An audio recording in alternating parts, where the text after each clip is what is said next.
हिंदी एक वैज्ञानिक भाषा है, जैसी बोली जाती है वैसी ही लिखी जाती है। ये तो आपने बार बार सुना ही होगा।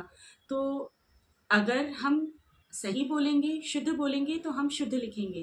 तो इसके लिए पहले हमें इनके उच्चारण का ज्ञान तो हो कि कहाँ से कौन सा वर्ण जो है वह उच्चरित होता है।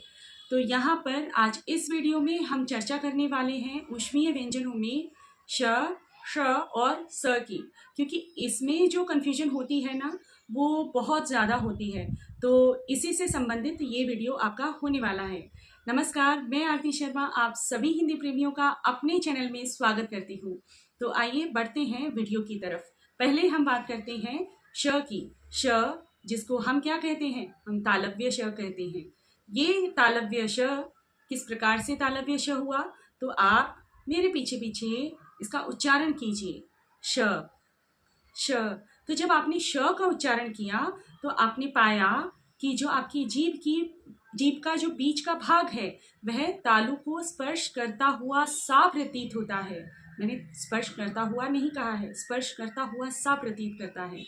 श श। तो इस प्रकार से तालु और जिह्वा के बीच में घर्षण उत्पन्न होता है और श का उच्चारण यहाँ से होता है।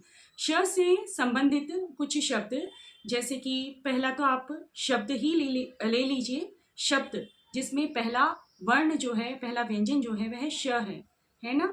दूसरा आप ले सकते हैं शाही, या फिर तीसरा शब्द आप ले सकते हैं शांति, चौथा शब्द आप ले सकते हैं शलजम।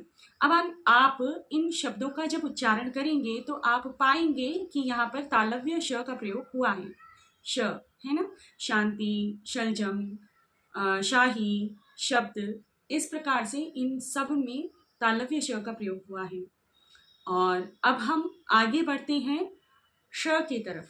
अब ये जो श है इसका उच्चारण मूर्धन्य है, मूर्धा है। इसका उच्चारण स्थान जो है वह मूर्धा है। मूर्धा क्या होती है, तो अगर इसको समझना है तो ये तालु के आगे वाला कठोर भाग है।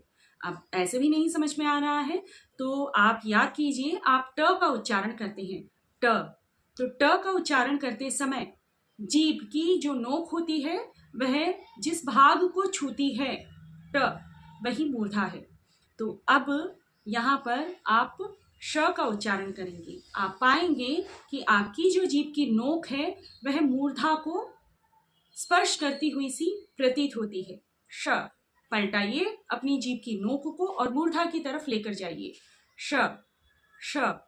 तो इस प्रकार षटकोण वाला श जो है उसका उच्चारण स्थान मूर्धा है।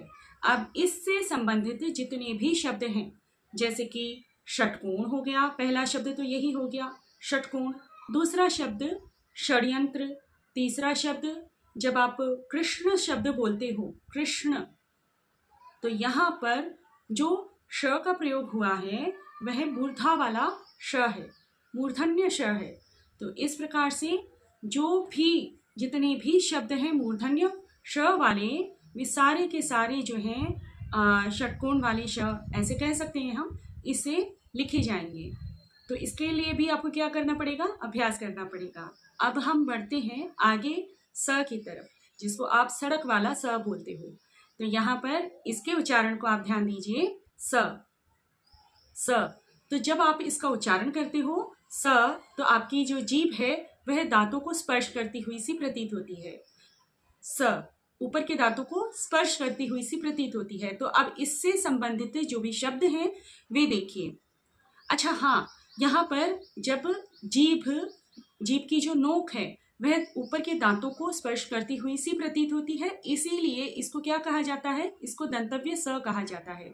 अब इससे संबंधित जितने भी शब्द हैं, जैसे कि स्पर्श, तो यहाँ पर आधा स जो है वह प्रयोग हुआ है। फिर इसके बाद में संसार, समन्वय और सलीका और भी कई सारे शब्द जो हैं वे स से बोले जाते हैं। जैसे सड़क है ना, सड़क वाला सा बोलते ही हैं हम लोग। तो इस प्रकार से ये जो दंतव्य स है इसका भी उच्चारण आप बार बार करेंगे तो होगा। तो अच्छा, यहाँ पर जो क्षेत्रीय प्रभाव पड़ता है, इसकी वजह से कई व्यक्ति जो हैं वे क्या करते हैं, सारे श हो गया या फिर श हो गया तो उसको क्या करते हैं, स में ही इसका प्रयोग कर देते हैं। जैसे कि एक शब्द अगर हम लें तो जैसे कि शादी शब्द बोलते हैं, शादी, तो इसको क्या बोलते हैं वे, क्षेत्रीय प्रभाव के कारण शादी, है ना। और इसी प्रकार से शब्द, जो शब्द हम बोलते हैं उसको क्या कहते हैं, शब्द।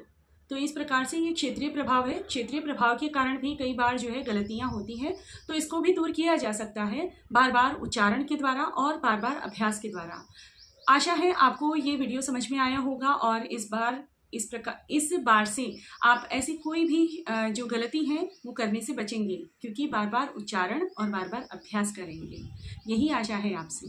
अच्छा हाँ, अगर आप इस वीडियो पर नए हैं, इस चैनल पर नए हैं, तो चैनल को सब्सक्राइब अवश्य कीजिए। वीडियो अच्छी लगती है तो वीडियो को लाइक अवश्य कीजिएगा, अपने मित्रों के साथ में साझा कीजिएगा। मिलते हैं अगले वीडियो में, तब तक के लिए धन्यवाद।